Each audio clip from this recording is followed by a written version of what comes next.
അതിവേഗത്തിൽ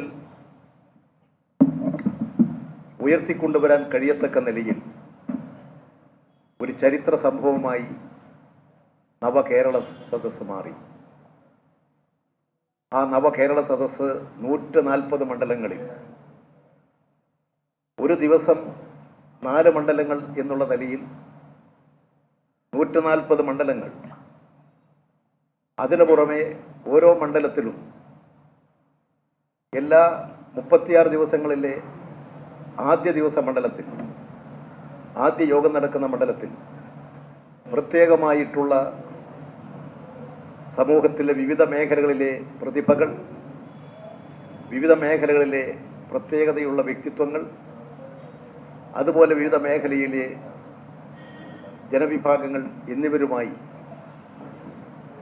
മുഖ്യമന്ത്രി നടത്തിയിട്ടുള്ള പ്രഭാത യോഗം ഒരു വലിയ സംഭവം തന്നെയായിരുന്നു.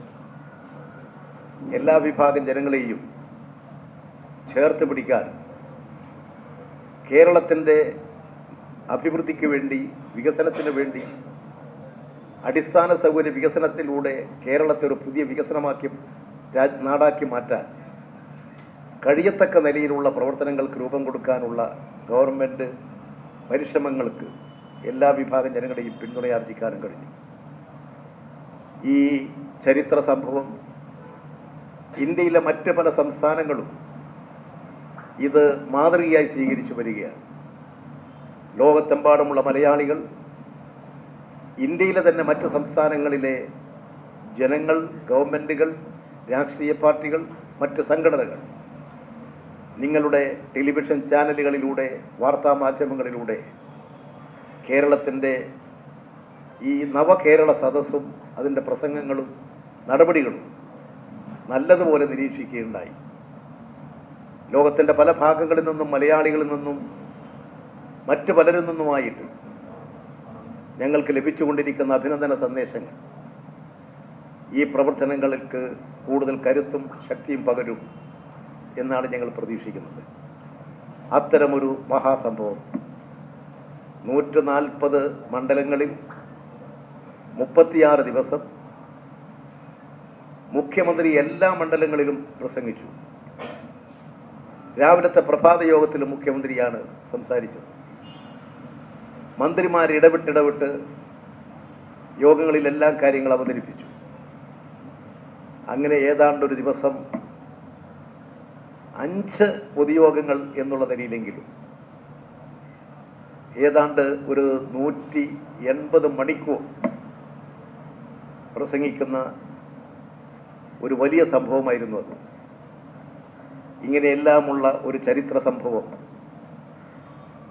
ഉയർത്തിക്കൊണ്ടുവരാനും കേരളത്തിൻ്റെ വളർച്ചയെ ശക്തിപ്പെടുത്താനും പ്രവർത്തിച്ച കേരളത്തിൻ്റെ ബഹുമാന്യനായ മുഖ്യമന്ത്രിയെയും സഹമന്ത്രിമാരെയും ഇടതുപക്ഷ ജനാധിപത്യ മുന്നണി സന്തോഷത്തോടുകൂടി, അഭിമാനത്തോടുകൂടി അഭിവാദ്യം ചെയ്യുകയാണ്. ആ പ്രമേയം ഇടതുപക്ഷ മുന്നണിയുടെ സംസ്ഥാന കമ്മിറ്റി അംഗീകരിച്ചു. രണ്ടാമത്തെ കാര്യം, ഇടതുപക്ഷ മുന്നണി നേരത്തെ തീരുമാനിച്ചതാണ് കേരളത്തിൽ മന്ത്രിസഭാ രൂപീകരണ ഘട്ടത്തിൽ തന്നെ പരമാവധി എല്ലാ കക്ഷികളെയും പരിഗണിക്കുക എന്നതിൻ്റെ അടിസ്ഥാനത്തിൽ 2 കക്ഷികൾക്ക് തുടക്കത്തിൽ 2.5 വർഷത്തേക്ക് അവർ മന്ത്രിസഭയിൽ പ്രവർത്തിക്കുക, 2.5 വർഷം കഴിഞ്ഞാൽ മറ്റു 2 കക്ഷികൾക്ക് മന്ത്രിസഭയിലേക്ക് വരാനുള്ള വഴിയൊരുക്കി കൊടുക്കുക. അതൊരു തീരുമാനമായിരുന്നു. ആ തീരുമാനം നടപ്പിലാക്കേണ്ട സമയത്താണ് നവകേരള സദസ്സ് വന്നത്. അതുകൊണ്ട് അത് കുറച്ച് ദിവസം നീണ്ടുപോയി. ഈ മാസം ഡിസംബർ മാസം 29-ാം തീയതി വൈകുന്നേരം 2 പുതിയ മന്ത്രിമാർ സത്യപ്രതിജ്ഞ ചെയ്യാൻ തീരുമാനമെടുത്തു കഴിഞ്ഞു. നിലവിലുള്ള 2 മന്ത്രിമാർ അവരുടെ രാജി സമർപ്പിച്ചു കഴിഞ്ഞു. മുന്നണിയുടെ ധാരണയുടെ ഭാഗമായിട്ട് ആ കൃത്യമായിട്ട് തന്നെ അവരാരോടെങ്കിലും പറയാനോ ഒന്നും തന്നെ അല്ല, അവരവരുടെ ദൗത്യം നിർവഹിച്ചു. 2 മന്ത്രിമാർ സത്യപ്രതിജ്ഞ ചെയ്യാനുള്ള തീരുമാനങ്ങളും മുന്നണി കൈക്കൊണ്ടു കഴിഞ്ഞു. ഇനി ബാക്കിയുള്ള നടപടികളെല്ലാം മുഖ്യമന്ത്രിയാണ് ആലോചിച്ച് തീരുമാനിക്കേണ്ടത്. അതിൻ്റെ അടിസ്ഥാനത്തിൽ 29-ാം തീയതി വൈകുന്നേരം, ഡിസംബർ 29 വൈകുന്നേരം, ഉച്ചയ്ക്ക് ശേഷം വൈകുന്നേരം 2 മന്ത്രിമാരുടെ സത്യപ്രതിജ്ഞ ചടങ്ങുണ്ടാകും. എല്ലാവരെയും അതിനുവേണ്ടി ഞങ്ങൾ ക്ഷണിക്കുകയാണ്. സഖാവ് കാനം കേരളത്തിലെ കമ്മ്യൂണിസ്റ്റ് പ്രസ്ഥാനത്തിൻ്റെ സമുന്നതനായ നേതാവാണ്. അദ്ദേഹം ഇടതുപക്ഷ ജനാധിപത്യ മുന്നണിയുടെ കരുത്തനായ നേതാവായിരുന്നു. ഇടതുപക്ഷ ജനാധിപത്യ മുന്നണിക്ക് കരുത്തും ശക്തിയും പകർന്നുകൊണ്ട്, മാർഗദർശകം നൽകിക്കൊണ്ട്, പ്രശ്നങ്ങളിൽ ഇടപെട്ടുകൊണ്ട് മുന്നണിയെ ശക്തമാക്കാൻ, ഗവൺമെൻറ്റിനെ ശക്തമാക്കാൻ, ഗവൺമെൻറ്റിനെയും മുന്നണിയെയും വലിയ പ്രസ്ഥാനമാക്കി വളർത്തിയെടുക്കാൻ എല്ലാ ഘട്ടങ്ങളിലും ഉയർന്ന് പ്രവർത്തിച്ചിട്ടുള്ള കമ്മ്യൂണിസ്റ്റ് നേതാവ്, CPIയുടെ സംസ്ഥാന സെക്രട്ടറി സഖാവ് കാനൻ രാജേന്ദ്രൻ ഇടതുപക്ഷ ജനാധിപത്യ മുന്നണിയുടെ സംസ്ഥാന സമിതിയിൽ അംഗമാണ്. അദ്ദേഹത്തിൻ്റെ വേർപാടിൽ അത്യഗാധമായ ദുഃഖം രേഖപ്പെടുത്തുകയും അനുശോചനം രേഖപ്പെടുത്തുകയും ചെയ്തുകൊണ്ടാണ് ഇടതുപക്ഷ മുന്നണിയുടെ സംസ്ഥാന കമ്മിറ്റി യോഗം ആരംഭിച്ചത്. മന്ത്രിമാരെല്ലാം നല്ല സേവനമാണ് നടത്തിക്കൊണ്ടിരിക്കുന്നത്. ജനക്ഷേമകരമായ നിലയിൽ അവർ പ്രവർത്തിച്ചുകൊണ്ടിരിക്കുന്നുണ്ട്. അവരുടെ പ്രവർത്തനങ്ങൾക്കെല്ലാം ഇടതുപക്ഷ മുന്നണിയുടെ പിന്തുണയും അതിന് അനുയോജ്യമായ നിലയിലുള്ള എല്ലാ സഹായങ്ങളും മുന്നണി എന്നുള്ള നിലയിൽ ഉണ്ടാകും എന്ന കാര്യം കൂടി വ്യക്തമാക്കിയിട്ടുണ്ട്. ഇത്രയും കാര്യമാണ് ഇടതുപക്ഷ ജനാധിപത്യ മുന്നണിയുടെ സംസ്ഥാന കമ്മിറ്റി യോഗത്തിൽ ഉണ്ടായിട്ടുള്ളത്. ആ കാര്യം നിങ്ങളെല്ലാം അറിയിക്കുകയാണ്.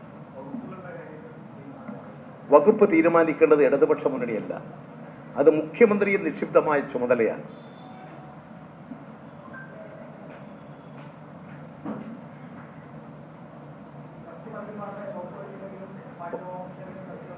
ഏതാ ഞങ്ങൾ അങ്ങനെ ഒരു തീരുമാനവും എടുത്തിട്ടില്ല. ഞങ്ങൾ എടുത്ത തീരുമാനം ആന്റണി രാജു അതുപോലെ തന്നെ ദേവറകോവിൽ 2 പേരും നമ്മുടെ മുൻ ധാരണയനുസരിച്ച് അവർ രാജി കൊടുത്തു കഴിഞ്ഞു. അത് ആരൊക്കെ പറഞ്ഞിട്ടല്ല, അത് അവരുടെ ആ കക്ഷിയുടെ മന്ത്രിമാരുടെ ഒരു ഉയർന്ന ബോധം തന്നെയാണ് അവർ പ്രകടിപ്പിച്ചത്. അത് രാഷ്ട്രീയമായിട്ടുള്ള ഐക്യമുന്നണി, ഇടതുപക്ഷ മുന്നണിയുടെ ഒരു പ്രത്യേകതയാണ്. സമർപ്പിച്ചു.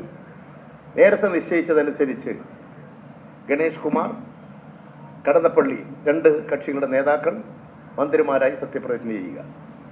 ആ കാര്യത്തിനാണ് നമുക്ക് മുന്നണിക്ക് അംഗീകാരം കൊടുക്കാൻ സാധിക്കുക. അതാണ് മുന്നണി തീരുമാനിച്ചത്. ബാക്കി കാര്യങ്ങളെല്ലാം, സത്യപ്രതിജ്ഞ, സമയം, നടപടികളെല്ലാം മുഖ്യമന്ത്രിയെ നിക്ഷിപ്തമായിട്ടുള്ളതാണ്. അത് മുഖ്യമന്ത്രി നിർവഹിക്കും. അവരുടെ വകുപ്പുകൾ സംബന്ധിച്ച് ഞങ്ങൾ ആലോചിക്കേണ്ടതല്ല, അത് മുഖ്യമന്ത്രി തീരുമാനിക്കേണ്ടതാണ്. അല്ല, അത് മുഖ്യമന്ത്രി സത്യപ്രതിജ്ഞ ചെയ്തു കഴിഞ്ഞാൽ, സത്യപ്രതിജ്ഞ ചെയ്യുന്നതിന് മുൻപ് ഇന്ന് വകുപ്പുകളൊന്നും പറയേണ്ടതില്ല. പക്ഷേ അത് മുഖ്യമന്ത്രിയുടെ ചുമതലയാണ്. അത് അവർ സത്യപ്രതിജ്ഞ ചെയ്താലേ മന്ത്രിയാവും, എന്നാലേ അവർക്ക് വകുപ്പ് കൊടുക്കാൻ പറ്റൂ. വകുപ്പ് കൊടുത്തിട്ടാണ് സത്യപ്രതിജ്ഞ ചെയ്യിക്കാറില്ല.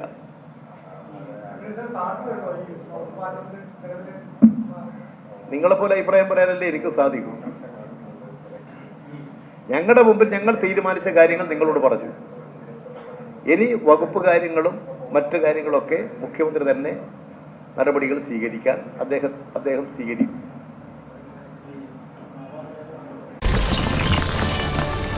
24 അഞ്ചിന്റെ വജ്രത്തിളക്കം.